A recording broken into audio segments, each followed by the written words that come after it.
Avoiding your unfinished home projects because you're not sure where to start? Thumbtack knows homes, so you don't have to. Don't know the difference between matte paint finish and satin? Or what that clunking sound from your dryer is? With Thumbtack, you don't have to be a home pro. You just have to hire one. You can hire top-rated pros, see price estimates, and read reviews all on the app. Download Thumbtack today. Taking care of your eyes shouldn't be a hassle. That's why Warby Parker is a one-stop shop for all your vision needs.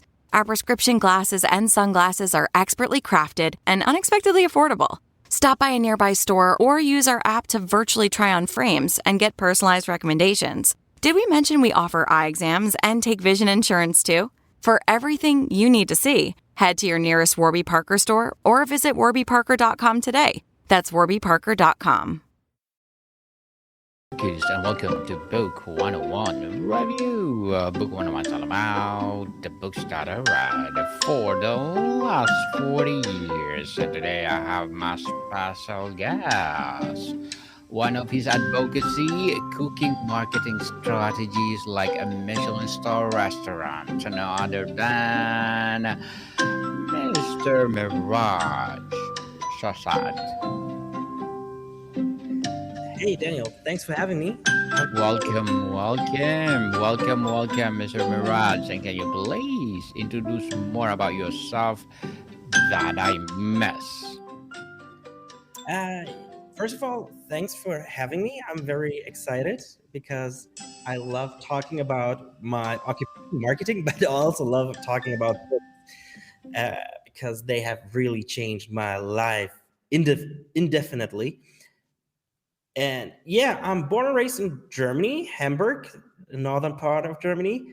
So we quite have that harbor attitude. That means we aren't nice, we are kind. And this is a big difference between you can see in the United States, for example, the East Coast is kind, but not necessarily nice. And the West Coast is more often nice, but not necessarily brutal. And the same as with Germany, with the northern part. We are very direct. We are very helpful. We might look mean, but actually we are the happier ones, even though we don't smile that often. And yeah, this is pretty much my attitude and also my attitude in marketing. Harsh feedbacks, but just for the sake of better results. And I love working with other passionate people on complex marketing issues. Marketing issue, and thank you so much for sharing your knowledge and wisdom to the world, Mr. Merag. And today, let's talk about harnessing AI in marketing, exploring the transformative role of AI in modern marketing. Tell us, many marketers are experimenting with AI tools. But what does a truly AI first marketing strategy look like, and how does it differ from just using AI for tactical tasks? That is a very good question, and it is asked often. But to me, it seems like the most viral videos you see about those answers are not necessarily the ones from real agencies usually. Usually these answers go viral by some coaches selling you courses how to implement marketing or get the most out of marketing, AI in marketing. But to be honest, as you might have experienced yourself, the output still, it doesn't matter what tool you are using, it can't generate the perfect script for a viral video, right? And you can't use AI for the perfect preparation for your podcast episodes. So basically, and you see it also in the usage, HBR, Harvard Business Review, does does a study every year and compares how AI is used by most users. And they have noticed until last year, ideation was the number one usage. Now I think it's on the 6th or 7th place because users have noticed that the outcome is not performing.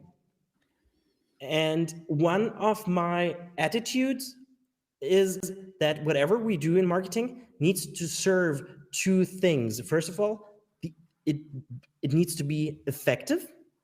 Secondly, it needs to be efficient. Effect is, does the copy resonate? Does it build a gut feeling? Does it build a vibe? Vibe is the most important word in the era of marketing after the introduction of ChatGPT. You need to generate a vibe. Short form video doesn't give you the opportunity that you can make sure that everyone who sees your video and swipes after 3-4 seconds has necessarily understood your whole story. But 3-4 seconds every time he sees your videos is an opportunity to at least build a vibe, a gut feeling that the person can at least put you in some category, right? And Sure. but where AI comes in is not in the effectiveness, but way more in the efficiency. Is AI marketing creating a permanent competitive advantage for early adopters, or it will simply become the new table stakes that all companies must use to survive? It is the latter one, but only used in the correct way. If you use too much AI in the ideation, in the creative part, in building the story, because in the end, we want to build a human touch. It is still very complex to achieve that with AI. But if you want to use AI in the terms of efficiency, it is a must have. Not only, I don't know if you're aware of it, in many countries, marketing agencies are also firing people. That means we need to find solutions how we can, uh, yeah, keep being profitable in harder times. And the easiest way is to get rid of all the unnecessary tasks, boring tasks, etc., that doesn't help us bringing in better effects. Better effect for sure. So, how is AI changing how we measure marketing success? Is it moving us beyond traditional metrics like CTR and toward more productive measure of customer lifetime value and loyalty?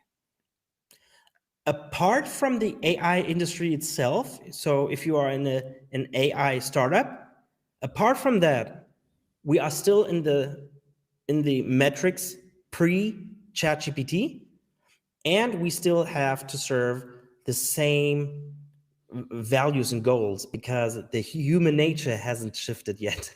We are still the same kind of human people that I think this is a very good opportunity. And on the other hand, what has changed a little faster than I had expected is that the human touch is becoming more important because the boring ideas just to keep being on Instagram, just to keep being on LinkedIn. The typical kind of work when a SME tells an intern just write a blog article, that becomes more obsolete because that is created in en masse. You can see it everywhere. And people don't resonate with it at all. They don't interact.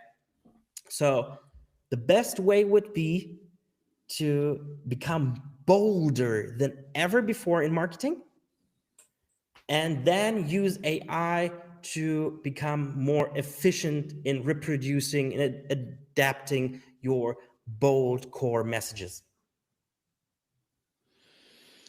Can you share an example of how AI can predict a customer's need or problem before they are even fully aware of it, and how marketing can act on insight ethically?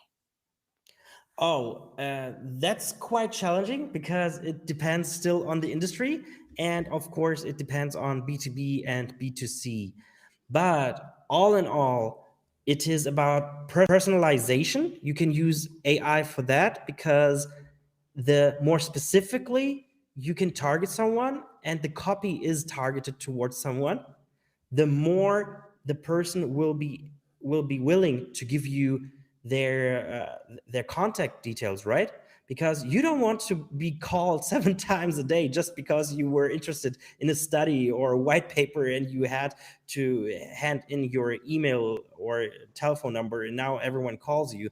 But if it is so specific, like if you would see an a, an ad before AI, it was typically something like Canadian SMEs are using this specific CRM. You would think about it. You would think about it. But if it now messages you or the copy of the ad is specifically Vancouver podcasters can be twice as productive with this CRM that is dedicated to international audience podcasters. You would feel way more engaged. And it was very tough to produce all those kind of ad creatives. But now you can automate this with AI. Interesting, Mr. Mirage. And how can AI enable dynamic content adaptation where a website, ad, or email automatically reshapes itself based on our user past behavior and real time intent? Oh, this is also very important. If you want to be ahead, what you've just described is the way to go, because this is still something that not everyone can fully automate or uh, or place that in their marketing, because you need to collect all the data and everything needs to be connected through APIs or webhooks or whatsoever. And still, you need to have it all, it needs to sound very human. It needs to sound very close to your vibe. I think this is, if you dedicate yourself to put this into your marketing, this is really worth it. It's worth it for sure. So on the content and creative, Mr. Mirage, is AI is a threat to creative marketers or the ultimate augmentation tool? How can teams use AI to overcome creative block and generate ideas while still rejecting essential human emotion and brand voice? Yes, this is quite challenging. I mean, Daniel, if you see a website nowadays, can you differentiate between a real photo and a stock photo and an AI generated photo? Mhm. You're You know what I asking mean? you what's the I'm asking you. difference? Yes, Yeah, can you see the difference immediately? yes, definitely. Yes, Unrealistic. yes, It's even the not realistic authentic. ones, even the realistic ones. There was a study, I think, by Stanford. They said how fast we consumers can now detect something is being real or not is also becoming faster. In the beginning, we were all so in feeling awed about everything that was generated by AI because we couldn't imagine it before. I mean, it was really an interesting time 2 years ago, compared to what we can already generate now, like the very viral Will Smith video. You remember when Will Smith was AI generated in eating 2 3 Hmm. years ago, and Yes. now people regenerating it with our current technology. It is way better, and still we can way faster see that this is fake, this is not real, because in this current era where everyone has access to ChatGPT, it is not a professional tool. Everyone can use it. It is a free tool. So we all have built a gut feeling recognizing what's real, what's not. Even in emails. Yes. Definitely. And what does the workflow look for using AI to scale quality content production and without sacrificing brand authenticity or leading to generic sameness across the web? That is, since day one, the good professionals who are experienced and yet curious about AI, they always said the same thing. And I'm a big fan of it because we have implemented it the same way in our agency. Is first of all, you need human ideation and human input. Then you may use AI to go into details of your ideas and the directions. And finally, if you are more more if you have made your choice, you need still to put your human touch into it. That means if you are, for example, you need to be fully aware of your target client groups. And if you know them, AI can't fully understand everything because understanding your target groups also has a gut feeling component. It has a vibe component. So the first ideation needs to be done by you. Once you have the direction, of course, you can use Claude, Gemini, or whatsoever to find the right copy. Are there some unnecessary words in the copy? AI can help you with that. But the main ideation needs to come from a human with a very specific gut feeling for the brand and the target group. And then once you have found two, three nice ideas of copy that goes into the right direction, please go into it and check if it's still very close to the vibe. You still need the human input in the beginning and by the end. To what extent can advertising campaign to be fully automated by AI to optimize bids, audiences, and creative without human intervention? What is the marketer's role in this scenario? We are still very far away of fully automating things, but I am very happy about the direction where we automate things. Just just 2 3 days ago, I was working with a large PR agency here in Germany, and we were exchanging ideas, what is now important, what's not, and they were very happy about it because 2 3 years ago, PR agencies were afraid of their jobs because they said every one of our clients wants to put more money into performance marketing and digital marketing whatsoever. But now the old school marketing education formulas and PR formulas are coming back because if you were running Facebook ads 5 6 years ago compared to what if you're running it today, there's a huge difference. Before you could have so many settings by yourself.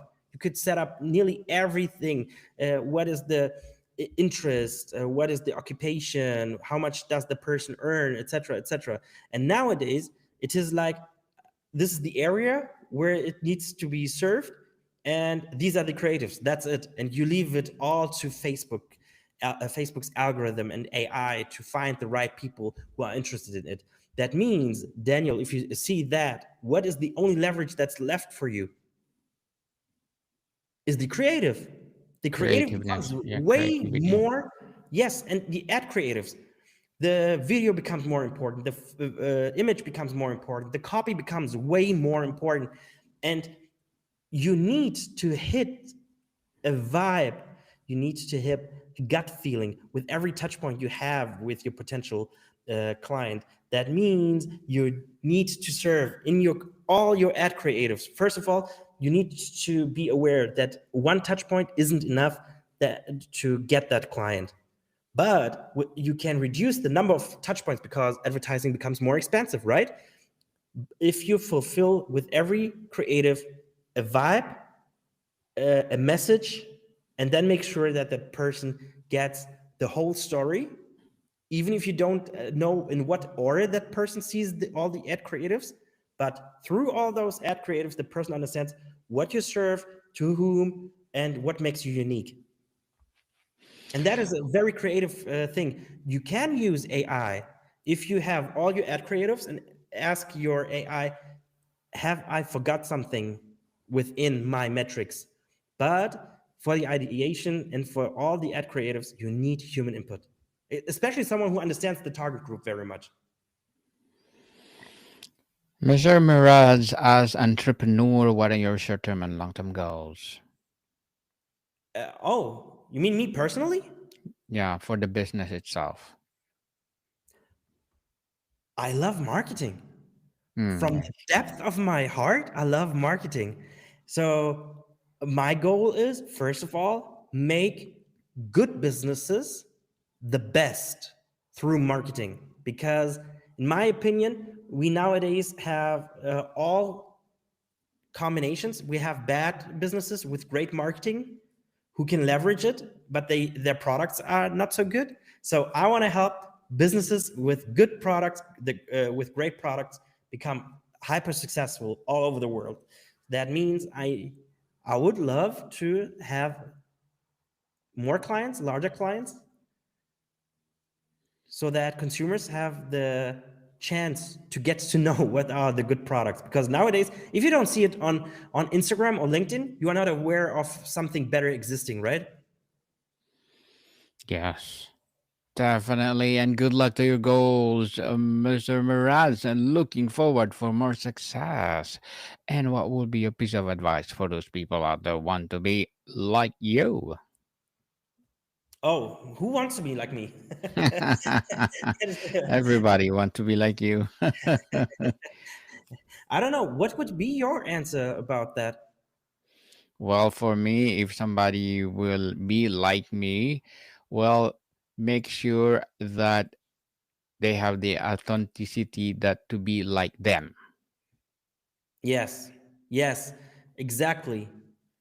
I think we need more good people being bold about their values. Yes, definitely. Being bold for everything that you're doing. And thank you for that advice, Mr. Mirage. And can you please recommend a book or books that influence your journey?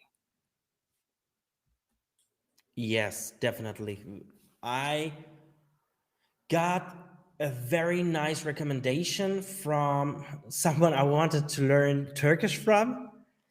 And when I read it, it was really mind shifting.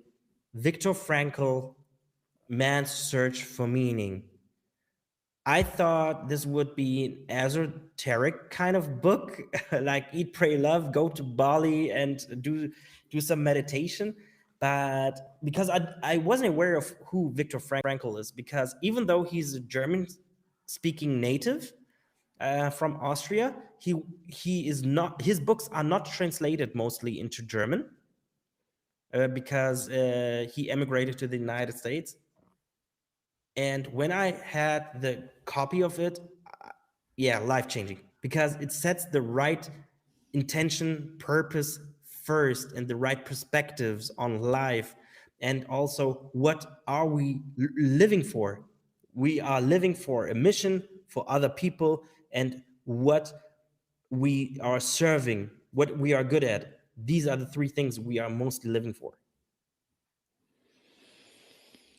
And thank you for that recommended book, Mr. Mirage. And before we wrap up our discussion for today, I'm inviting you to please do listen to my other podcast, people, my other podcast, because my abstract essay is already in fifth season, abstract poetry in second season, and my book 101 review in fifth season too, comedy 101 in second season, and my food 101 in fifth season as well, geography 101 in fourth season, and my baby podcast, Law 101 and Mental Health 101, Love Letters in third season, and Movie 101, Review of Music 101 in fourth season, and Science 101 and Sex 101 in its first season. Please listen to them wherever you listen your podcast. So, Mr. Mirage, if you could give one piece of actionable advice to marketing leader looking to start the AI journey tomorrow, what would it be? Very good question. And I tell it because this is very important for everyone doing marketing, for every entrepreneur whatsoever. Concentrate on one message for one channel, for one target group. Be as bold and as unique as possible, and then use AI for the distribution of that message. But the first step is the, I don't want to curse, the F, the effing bold message that needs to come from you and needs to be very unique.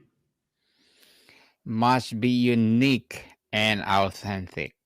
All right, Mr. Mirage. And thank you so much for sharing your knowledge and wisdom to the world. And hoping for more and more empowering advocacy, more empowering business to come. So, can you please invite our listeners to support your business, your advocacy, or whatever projects that you're doing right now? I'm sharing a lot of my knowledge on LinkedIn, Instagram. You can follow me on nearly every social media because I share free advice, experiences, case studies. It is IMMERAG. I am Mirage. And thanks for the opportunity, Daniel. I'm looking forward for uh, Food 101. Yes, Food 101. Yes, people, let's support Mr. Mirage Shahzad because if you support him, for sure, more and more empowering AI marketing strategies to come. So, Mr. Mirage, thank you so much for your time. Thank you. See you. Moticam people, see you soon.